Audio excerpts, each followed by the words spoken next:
Olá, bom dia, graças a Deus que nos dá vitória em Cristo Jesus. Este é o dia que o Senhor Deus fez. Alegremo-nos nele, regozijemo-nos nele, porque ele fez grandes coisas por nós e o fará se nós cremos nele. Tá bom? Deus abençoe a tua vida, um bom dia para você, para sua família aí, para todos você que tem nos assistido, não é? As nossas reflexões, porque é importante demais nós podermos ter algo no dia para a gente pensar, para a gente reflexionar, para a gente não deixar que o pessimismo, que absolutamente nada do que é contrário à vontade do Senhor, venha sobre as nossas vidas. Então eu quero agradecer a Deus pela sua vida, tá bom? Deus abençoe e que você possa ajudar a gente, inclusive, viu?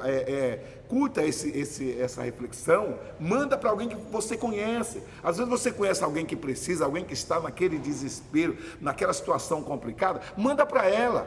Manda para ela a reflexão, fala para ela, olha, assista essa reflexão, aquilo que é bom para você é bom para os outros, então a gente precisa ajudar as pessoas, não é? Por que nós pregamos o Evangelho? Muitos pensam que a gente prega o Evangelho por causa de dinheiro, por causa não sei o que e tal. Cada um pensa o que quer. Mas na verdade, a questão de nós pregarmos o Evangelho é porque nós encontramos Jesus, encontramos a vida, encontramos a solução, encontramos a verdade, encontramos a paz, encontramos a força para viver. Então a gente quer que todo mundo tenha. A gente quer que todo mundo sinta bem. Por isso que a gente prega o Evangelho. A gente quer que as pessoas também tenham o mesmo prazer que nós temos, a mesma alegria que nós temos de poder servir ao Senhor. Por isso que a gente prega. Então você que alguma reflexão, né, uma fala mais, outra fala menos com você, mas aquela que falou muito com você, leva ela para outra pessoa. Manda para ela, manda um link, manda alguma coisa, fala, assista isso aqui. E vai ajudar muito a outra pessoa, tá bom? Deus abençoe. Hoje nós vamos fazer a reflexão sobre a epístola de 1 de João, o capítulo 1, nós vamos ler o versículo 8 e 9, tá bom? Vamos ver o que Deus fala para nós nesta manhã, em nome de Jesus. Diz assim, ó, se dissermos que não temos pecado, enganamo-nos a nós mesmos, e não há verdade em nós. Se confessarmos os nossos pecados, Ele é fiel e justo para perdoar os nossos pecados e purificar-nos de toda a injustiça. Se dissermos que não pecamos, fazemo-lo mentiroso, não é? E a sua verdade não está em nós. Então veja só, hoje nós vamos pensar sobre isso, meu irmão. A questão de nós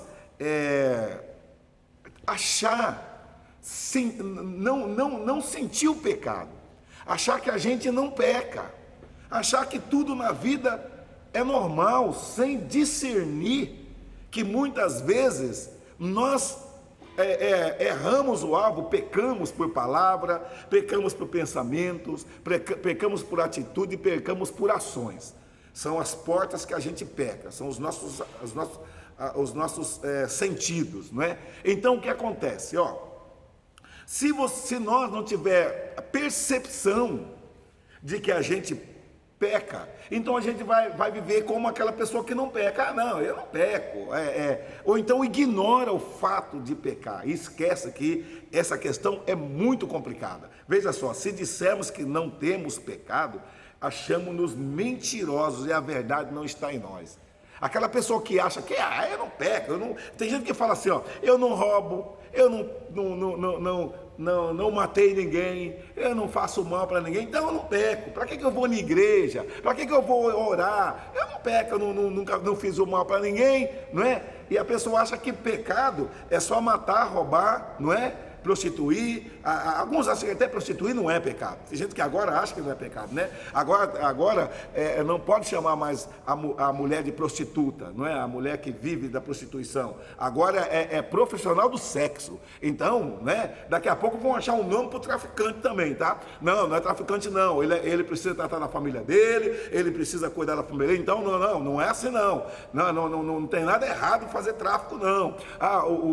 A pessoa que está ali não é matando, não, é legítima defesa, não tem problema matar não, é assim mesmo, é autodefesa. Então, amados, o homem, ele quer minimizar o impacto do pecado, mas não reconhecendo e abandonando, e sim anulando, tentando dizer que o pecado não existe, que isso não é pecado, que aquilo não é pecado, e por causa disso, amado, está esse caos no mundo. Porque o que acontece, amado, deixa eu dizer uma coisa para vocês, o pecado gera um jugo, um peso sobre a vida da pessoa. Ela começa a ter amargura na alma, pecado. Ela começa a ter o desequilíbrio, muitas vezes desequilíbrio emocional, desequilíbrio na saúde, desequilíbrio na família, e ela às vezes não entende, ela fala, pô, mas eu sou tão bonzinho, por que a minha vida está assim? Não estou dando certo na família, não estou dando certo profissional, não estou dando certo emocional, a minha vida é um caos, e às vezes a pessoa não percebe que ela, toda essa culpa é o pecado que ela comete. Todos nós pecamos, não tem ninguém que não peque. A Bíblia diz que todos pecam todos pecaram e destituídos estão da glória de Deus. Fim de papo, assim que a palavra diz, todos pecaram e estão destituídos da glória de Deus. Ele diz, o salário do pecado é a morte, mas o dom gratuito de Deus é a vida eterna. Jesus é a única solução para o pecado, gente, não tem outro. Não tem outro, ninguém pode perdoar pecado se não for Jesus. Lembra daquela passagem lá? Talvez você que não tem conhecimento bíblico, às vezes você não conhece a palavra, né? Você não sabe, mas a palavra diz que Jesus, certa vez, levaram até ele um coxo, desceu pelo telhado, aquela história lá que desceu pelo telhado, e chegando diante de Jesus, Jesus vendo a fé deles, disse ao paralítico, os seus pecados estão perdoados, levanta, pega o seu leite e vai embora. Então as pessoas disseram assim, primeiro Jesus disse assim, os seus pecados estão perdoados, falou assim primeiro, aí falaram, quem é ele para perdoar pecado, não sei o que, quem é ele? Aí ele falou assim, bom, para que vocês saibam que o Filho do Homem tem poder de perdoar pecado na terra, a ti eu te digo, levanta e anda. Ou seja, o pecado tinha lançado aquele homem naquele estado de paralisia, não é? Ele tinha ficado paralítico, coxo, e Jesus, era um pecado que tinha feito aquilo com ele. Por isso Jesus falou primeiro, os seus pecados estão perdoados, mas ele continua ainda deitado naquela cama. Aí Jesus disse, aí falaram, não sei o que, quem é você? Jesus disse, para que você saiba que o Filho do Homem tem poder na terra para perdoar pecado, a ti eu te digo, levanta e anda. Ou seja, perdoou o pecado, saiu o pecado, agora você pode andar, agora você pode caminhar. Às vezes, amado, é assim mesmo na nossa vida. Jesus perdoando o nosso pecado, Jesus é o único que pode perdoar o nosso pecado e dizer, levanta e anda, porque o que está fazendo você paralítico é o pecado. Eu não estou falando aqui, irmãos, de pessoas que estão fisicamente doentes. Depois você está me assistindo aí e vai falar assim, mas eu tive um acidente de moto, não foi pecado? Não estou falando isso com você, eu estou aqui fazendo uma comparação do mundo espiritual, tá bom? Da palavra de Deus com a realidade deste homem, tá bom? Não quero dizer que é o teu caso, o caso deste homem era o pecado dele, o teu caso é diferente, não estou dizendo isso, tá bom? Não vai ficar triste comigo e dizer, o bispo lá pregou e disse que quem está aleijado é porque está em pecado, é porque, entendeu? Não, eu sei que o pecado leva a isso, o pecado original, o pecado do mundo leva a isso, mas não que você esteja, tá bom? Quero explicar isso para ninguém não entender o que eu quero dizer aqui. No caso dessa pessoa, Jesus disse então, para que você saiba que o Filho do Homem tem perdão, tem poder de perdoar pecado, então levanta e anda, ou seja, saiu o pecado, agora anda. Então, trazendo para a nossa vida aqui, às vezes você não está andando na sua vida financeira, você não está andando na sua vida familiar, você não está conseguindo andar na tua vida emocional, pessoal, profissional, às vezes é por causa do pecado, irmão. Não adianta ignorar isso. O pecado barra a nossa vida, o pecado nos leva para baixo, o pecado destrói com o nosso humor, o pecado destrói com família, o pecado destrói com tudo, e o pecado é a porta de Satanás para destruir com a humanidade. O diabo só tem uma porta para destruir a humanidade, o pecado. Se não tem o pecado, acabou.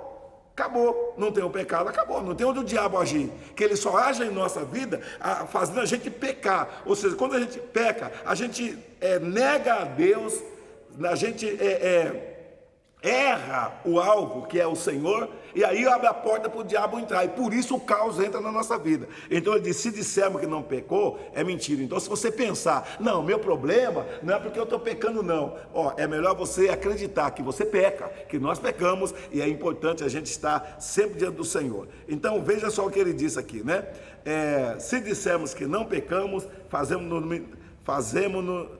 não há verdade em nós. Se confessarmos nosso pecado, Ele é fiel e justo para perdoar os nossos pecados e nos purificar de toda a justiça. Para completar, ele diz assim, se dissermos que não pecamos, fazemos-lo mentiroso, ou seja, ele está dizendo o seguinte, quando nós falamos que nós não pecamos, nós falamos que Deus é mentiroso, que o que a Bíblia fala não é verdade. Então o que acontece? Você imagina alguém chamar Deus de mentiroso? Por quê? Por causa das atitudes dela, da forma dela interpretar, dela enxergar. Então não, então Jesus, a palavra diz o quê? O apóstolo dizendo o que aqui, se você disser que você não peca, você não comete pecado, você faz mentiroso, você chama Deus de mentiroso quando ele falou que sim. Ele falou que nós pecamos sim, que nós erramos sim, e se nós não acreditarmos nessa realidade, então nós chamamos Deus de mentiroso, então peca de novo, né? Peca de novo. Então olha, o que nós temos que fazer? Primeira coisa, nós temos que pensar, somos seres passivos de pecado e de erro. Precisamos corrigir isso, precisamos reconhecer isso, olhar para dentro de nós, saber que nós podemos pecar, que nós estamos passivos ao pecado, né? Repito, palavra, pensamento, atitude e ações, nós pecamos. Aí ele fala que o remédio é a confissão, mas se confessarmos nossos pecados, ele é fiel e justo para perdoar nossos pecados e nos purificar de toda a injustiça. Então é importante, primeiro, reconhecer que somos, porque se também nós não reconhecemos, nós não vamos confessar, não é? E depois confessar que somos, né? O que fizemos, o que fazemos, confessar os nossos erros, as nossas culpas diante de Deus e diante das pessoas que nós precisamos de pedir perdão e nos acertar com ela. A gente não fala desculpa para as pessoas, a desculpa é uma maneira de dizer, irmão, eu errei, pisei no teu pé e me desculpa, ou seja, me perdoa. A mesma coisa é com Deus, né? Errou diante do seu Senhor, me perdoa. Senhor, olha, eu pisei aqui no lugar errado, olha Deus, eu, por causa de mim, o que aconteceu? Deus me perdoa. Então, o Senhor, assim como qualquer pessoa, ao você pedir perdão, ela vai te perdoar, assim também é Jesus. Ele vai perdoar aquilo que você fizer e pedir perdão a Ele, tá bom? Deus abençoe a tua vida, que você tenha um bom dia. Eu quero fazer uma oração por você e te garantir, se você reconhecer esse estado pecaminoso, a tua vida vai mudar. Se confessar, a tua vida vai mudar, tá bom? Deus abençoe. Pai, em nome de Jesus eu oro pela vida desta pessoa que está assistindo esse vídeo agora. O Senhor possa prosperá-lo e fazer com que ela possa caminhar na tua presença a cada dia. Em nome de Jesus eu oro para essa pessoa que está assistindo esse vídeo, reconhecer o seu estado de homem sujeito ao pecado, Senhor, e confessar diante do Senhor. Muito obrigado, fica conosco, nós oramos no nome de Jesus. Amém? Deus abençoe você, pega aí o teu copo com água, vamos orar. Vamos orar. Eu já ia beber antes de orar, depois, né? Deus, em nome do Senhor Jesus, eu consagro esse copo com água que está nas minhas mãos e que também está nas mãos dos meus irmãos, que o Senhor possa prosperar e abençoar, assim que ingerir seja uma fonte de vida, de cura e de saúde na vida dessa pessoa. Eu oro no nome de Jesus. Amém? Agora sim, tome a sua água e que Deus te abençoe. Até amanhã estaremos de volta aqui, tá bom? Deus te abençoe.